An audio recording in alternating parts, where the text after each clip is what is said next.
Late night scrolling करते करते कब 2 बज जाते हैं पता ही नहीं चलता। Hello everyone, I am doctor Vivek and welcome back to mind med talks with Vivek. आज का टॉपिक थोड़ा पर्सनल है, थोड़ा पेनफुल भी। बस 5 मिनट और फिर एक रील से दूसरी, दूसरी से तीसरी और फिर नींद की हो जाती है ऐसी की तैसी। बट सच बात ये है, ये इनोसेंट सा फोन हमारी नींद का विलन बन चुका है। क्या फोन सच में नींद खराब करता है? हाँ भाई, और कैसे? रिसर्च के मुताबिक बस 1 घंटा screen time use in bed में cause 59% more chances of insomnia और एवरेज 24 मिनट की नींद छोटी हो जाती है। अब चाहे वो कोई सोशल मीडिया का प्लेटफॉर्म हो, ये वाला भी, सबके सब गुनहगार है। साइंटिफिक बात करें तो हमारी बॉडी की भी एक घड़ी होती है, सर्केडियन क्लॉक, जो लाइट से कंट्रोल होती है। अब स्मार्टफोन का ब्लू लाइट क्या करता है? ये मेलाटोनिन हार्मोन को कम कर देता है, वो हार्मोन जो हमेशा सुलाता है। तो बेसिकली फोन बोलता है ब्रेन को, भाई अभी दिन है, सोने का नहीं। नींद की कमी का असर सिर्फ थकान नहीं होती है। क्या आपको लगता है नींद की कमी से थकान लाती है? नहीं, ये एक फुल बॉडी ब्रेकडाउन स्टार्ट कर दे। डायबिटीज एंड ब्लड प्रेशर बढ़ जाता है, कार्डियोवैस्कुलर डिजीज का रिस्क बढ़ता है, एंजाइटी और डिप्रेशन जैसी मानसिक बीमारियों का रिस्क बढ़ जाता है, मेमोरी, फोकस और एकेडमिक परफॉर्मेंस डाउन हो जाती है, और लॉन्ग टर्म में कैंसर का भी रिस्क है। एम्स और निमहांस जैसे बड़े इंस्टीट्यूट्स में हुई स्टडीज ये चीख चीख के बोल रही हैं कि इंडिया में स्लीप डिसऑर्डर्स का तूफान नहीं, सुनामी आने वाला है। पर हम फोन बंद क्यों नहीं कर पाते? Because bro, FOMO is real, fear of missing out. FOMO, एक छोटी सी नोटिफिकेशन की आवाज आई, टिंग,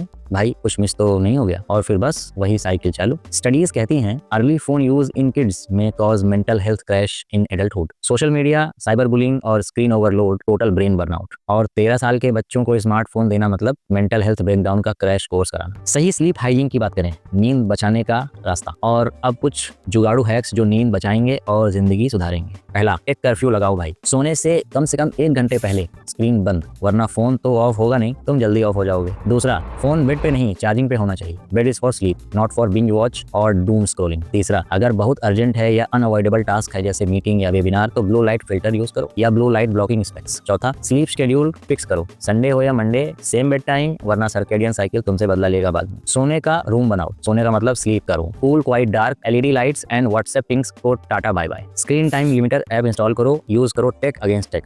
digital wellbeing, FTW means for the win. Mental FOMO, therapy लो, CBT या काउंसलिंग लो। Desi data, Indian angle is real. India specific studies बोलती हैं कि 92% लोग फोन चेक करते हैं सोने से पहले। OTT प्लस सोशल मीडिया सबसे ज्यादा नींद चुराने वाले चोर। 1/3 इंडियंस मानते हैं कि फोन बंद करने से नींद वापस आ सकती है, बट करते फिर भी नहीं है, क्योंकि फोन की लत में इंफॉर्मेशन से ज्यादा डोपामीन मिलता है। It's time to detox your sleep. चलो दोस्तों, अब सच का सामना करें। नींद बचाओगे तो मूड बेटर होगा, हेल्थ इंप्रूव होगी, ब्रेन शार्प होगा और जिंदगी मस्त चलेगी भाई। अगर आपको ये एपिसोड हेल्पफुल लगा तो लाइक बटन को टच कर दो भाई, और सब्सक्राइब करो मेरे इस अकाउंट को, इस चैनल को, फॉर मोर इंटरेस्टिंग फैक्ट्स, और शेयर करो उन दोस्तों के साथ जो रोज फोन लेके सोने जाते हैं पर नींद कभी नहीं आती। कमेंट्स में लिख के बताओ कि तुम्हारा biggest bed time scrolling habit क्या है और अब उसको कैसे तोड़ोगे। चलो फिर, sleep well and live better. Tata, bye bye.